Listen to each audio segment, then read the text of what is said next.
నా అన్వేషణవి కనీసం ఒక 10-15 ఆడియో లీక్స్ వచ్చేసినాయి. దీనమ్మ ఈడు ఎంత వరస్ట్ గాడా అనిపించింది ఆడియోస్ విన్నాక. అండ్ రమాబాయ్, ఈ వీడియో నీకు కూడా వర్తిస్తుంది. నువ్వు పద్దాగా వాడిది లిక్ చేస్తానే ఉంటావు కదా, వాడు పర్స్పెక్టివ్ లో నువ్వేంటి, వాడి పర్స్పెక్టివ్ లో నిన్ను ఎంత తీసి పడేశాడు అంటే ఈ వీడియో చూసాక నీకు ఎట్లా అనిపించాలంటే నువ్వు ఇదే వీడియో పెట్టాలి. డార్లింగ్స్ నన్ను మోసం చేశారు డార్లింగ్స్ అని పెట్టాలి. నువ్వు ఆడియోస్ వినిపిస్తా వినండి. సనాతన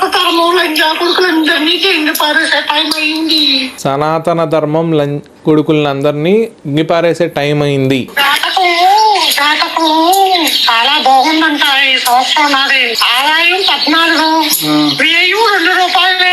సో అది వీడి డార్క్ రియాలిటీ. సనాతన ధర్మం ఇంకా కొడుకులందరినీ అంటే సనాతన ధర్మం గురించి మాట్లాడే ప్రతి ఒక్కరిని, నార్మల్ పీపుల్ మాలాంటి కూడా కాదు, పంతుల్ని కూడా ఇంక్లూడ్ చేసి, గరికపాటి గారిని, ఇంకా నెంబర్ ఆఫ్ పీపుల్ ఉన్నారు, అందరూ వాటి గురించి మాట్లాడుతూ ఉంటారు. సో వాళ్ళందరినీ ఏం మాట్లాడినాడు చూసారా వీడు. అండ్ వీడికి ఇంకా చాలా మంది సపోర్ట్ చేస్తున్నారు. ఇంకా సబ్స్క్రైబర్స్ కూడా కౌంట్ కూడా తగ్గలేదు. అరే వెళ్ళండి రా, ఇప్పటికైనా వెళ్ళండి రా, వెళ్ళి అన్సబ్స్క్రైబ్ చేసుకోండి రా, అన్ఫాలో చేయండి రా.